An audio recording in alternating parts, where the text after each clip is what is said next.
Hello YouTube, welcome to another one of my Duel Links videos, and today I have for you a Junk Warrior deck using Star Siphon. This is a pretty interesting trap card.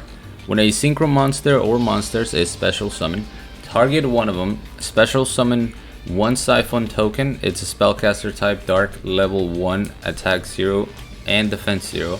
Its level becomes that monster's current level, and that monster's level becomes 1.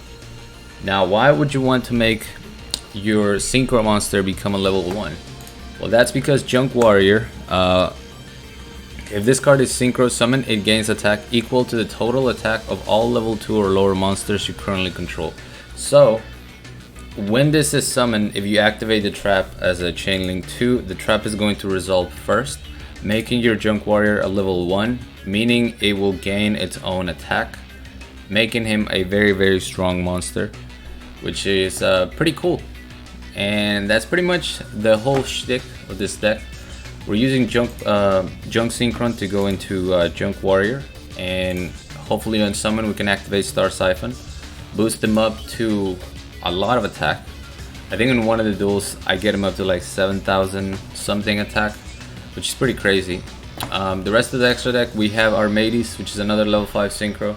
In some situations it's more optimal to go into Armades if your opponent has a lot of back row. But more often than not, we're going to try to go into Junk Warrior. To round up the extra deck, we have one Black Rose Dragon, one Red Dragon Archfiend. And now to the actual deck, I want to give a shout out to my boy Biggie for suggesting this deck, showing me this deck, and yeah, it's his idea. Well, I think he went up against someone that was using it. I was like, you know what, this is we gotta make this. So we have 3 Junk Synchron. We're running the skill Tuning to search the Junk Synchron. Tuning, it says, can be used when your life points are decreased by 1500. Instead of conducting your normal draw one Synchron Tuner monster of your choice. Then send the top card of your deck to the graveyard. The skill can only be used once per duel. So to activate this skill, we are running 3 Cosmic Cyclones, so we can lower our life points, and we can also take damage. So then we have the Junk Synchron search engine, so to speak, and the rest is going to be a level 2 engine. We have 2 Flip Flop Frog. I really like this card. The more I use it, the more I like it. I first used it in my Invoke deck, and it's a great card. Once per turn you can flip this card in face down defense position. When this card is flipped face up, you can return monsters your opponent controls to their owner's hand up to the number of face up frog monsters you control, except Frog the Gem. It does not target, which is why it is great removal. Next we have Crawler Dendrite. Flip, you can send one monster from your deck to the graveyard. That is the only effect we care about. He's being used in this deck to send Sonic Warrior to the graveyard.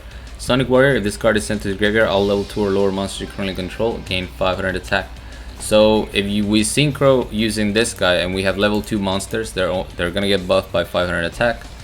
And then if we control level 2 monsters that are being buffed and we're summoning a Junk Warrior is going to gain that additional attack as well.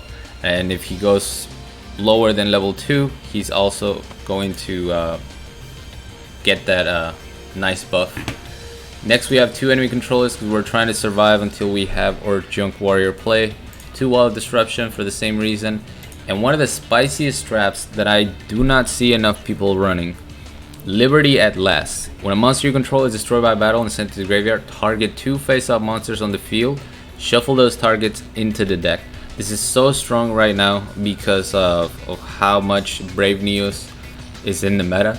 Brave Neos is really annoying to deal with because you have to destroy it twice if they have a Neos fusion in the graveyard that they can just banish to protect. Well, Liberty at Last doesn't care about that. Sending Darklords to the graveyard is insane. I don't know why I don't see more people playing this card, but it's crazy to use.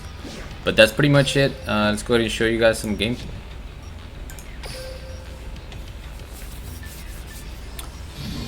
And this first duel, I do not actually go into any synchro monsters, but I saved it just to show the power of Liberty at Last.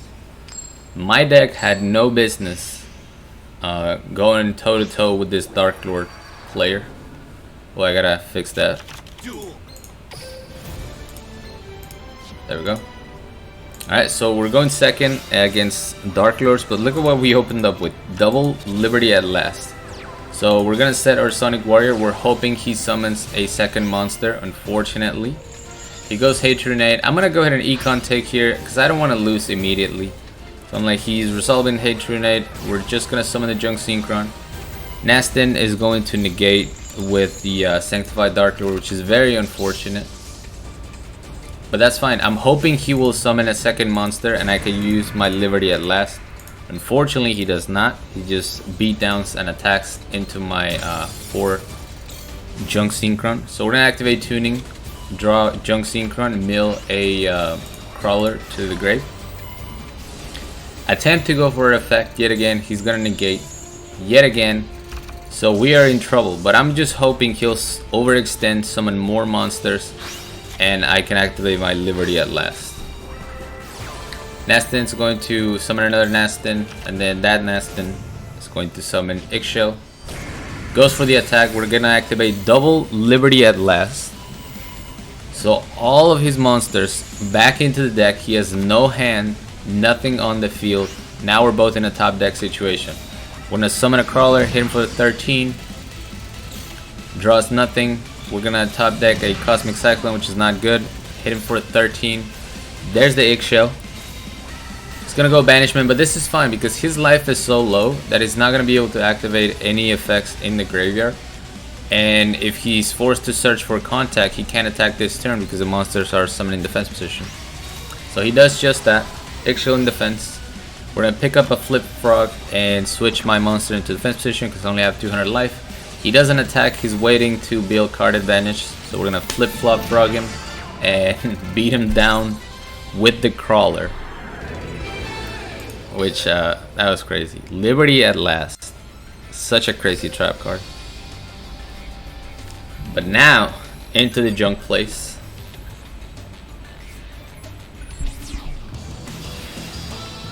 Here we have a Kaiba. Brand new Kaiba.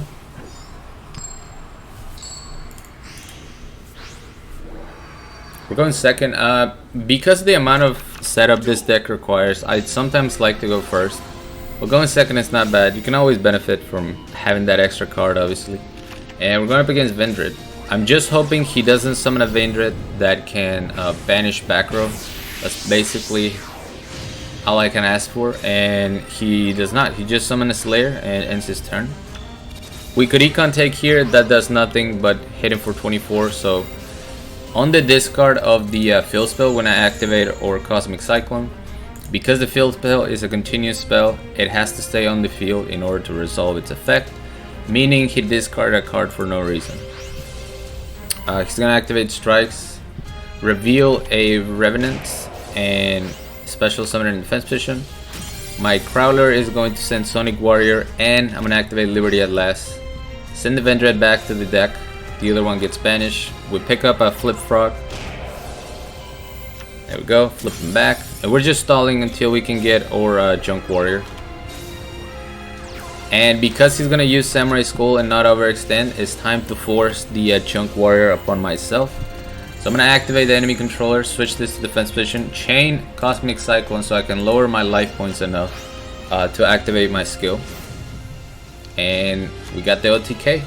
Junk Synchron is going to summon the this guy. Sonic Warrior.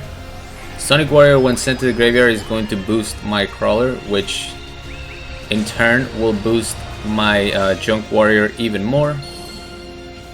He has such a sweet summoning animation too that I was completely unaware of. Look at this.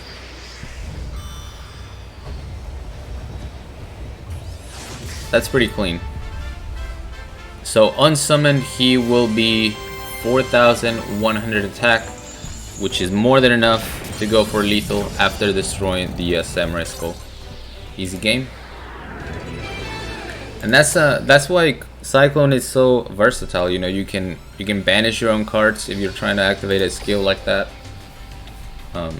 So yeah, it felt like a good choice in order to facilitate our skill. Next we have Arcana. This was Gravekeepers.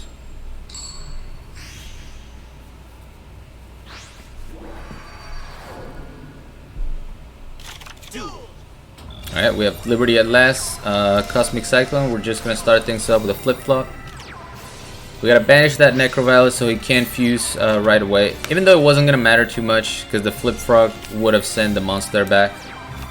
So looking back, maybe I should have let him fusion. We're just gonna keep setting him back a turn by sending the monster back to the hand. And this is one of those situations where I could go into Junk Warrior, but I really benefit more from going into Armades with all those back row cards. So we're just gonna hit him for 23. We still have a Siphon and a Liberty at last on the field. And we're just gonna keep attacking. We're not. I mean, we can't really do a whole lot. We don't have any other monsters. There's the Rite of Spirit, so he can activate his World Legacy Clash. I'm still going to attack into this because I don't want him to get his flip summon, or his flip effect, and summon the guy that can just destroy cards by attributing Gravekeepers. So we're still gonna attack, take 900 damage. He goes for Necrovalley Throne, adds Headman, and summons Priestess. And I was very surprised that he just goes in with 3 while I'm holding 3 back row. So I could have stopped this with Wall of Disruption, but I'm gonna go ahead and use my Liberty at last instead. So we'll let the Armades get destroyed. Liberty at last. Activate our skill, and let's win this thing. So as you can see, my skill sent the Sonic Warrior to the graveyard. That's awesome, but I could have sent it with the Dendrite anyway. This actually hindered me a little bit because my Dendrite was in defense position, so he didn't get the boost. But that's fine. We're still gonna special summon him with the Junk Synchron. And we got the full combo on the board. I'm gonna watch the animation one more time. I'll skip the next ones.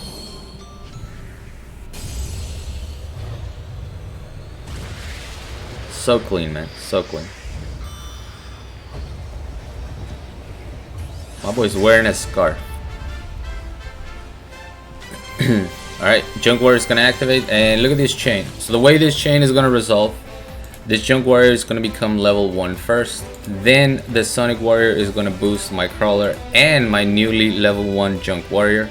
And then Junk Warrior is gonna gain all the attack of the monsters on the field. Except the token, because the token becomes level 5. It's gonna World Legacy Clash, it doesn't matter. My boy was 7,400 attack. He only goes down to 6,200. And we get the win. 2 more duels.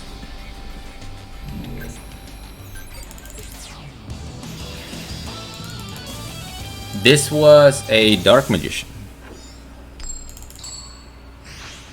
And I love when people running Dark Magician run Yami Yugi for the double animation flex. Alright, he's gonna search Magician's Navigation off of Rod. We have double Cyclone so we can force an early navigation.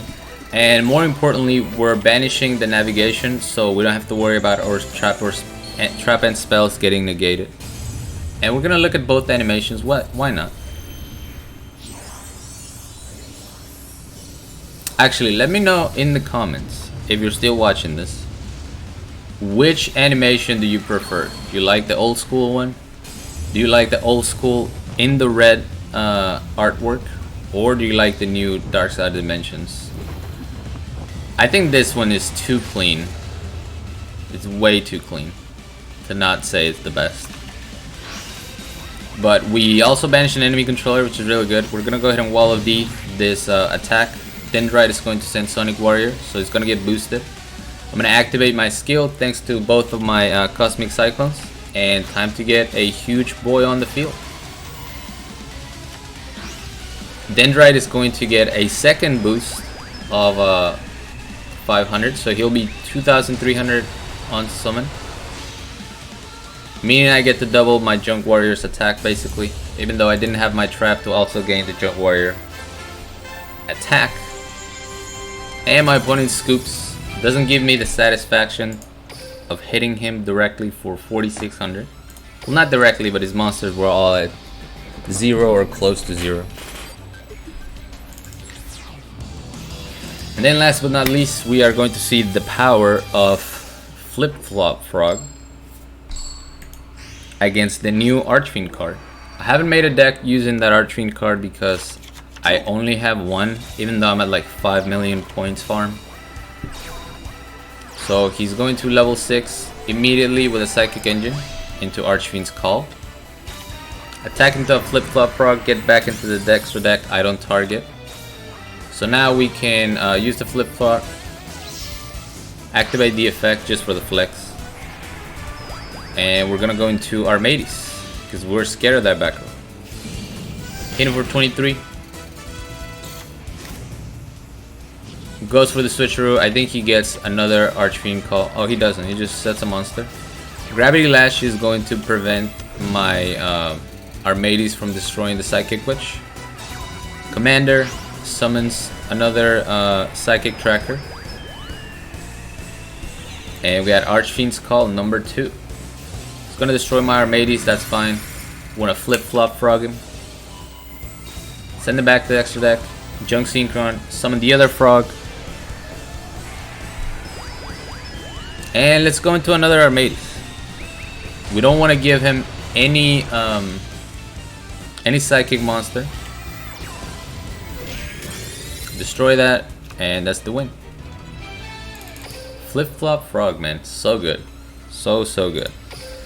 And that's it for the deck. Yeah, I thought this deck was a lot of fun. I definitely think you guys should try it if you have the cards. It's obviously a little expensive because of Junk Synchron and Cosmic Cyclone, but it's super fun to use. Liberty at Last, I'm going to start using it in other decks because it's truly amazing, especially right now. I mean, there's obviously the downside to this is that it has to be destroyed by battle, but we have so many aggressive decks at the moment with Brave Neos, you know, being at the forefront of it, that you will resolve this card and it'll be pretty devastating for your opponent. But yeah, thank you guys so much for watching. As always, like, comment, and subscribe if you want. And until next time.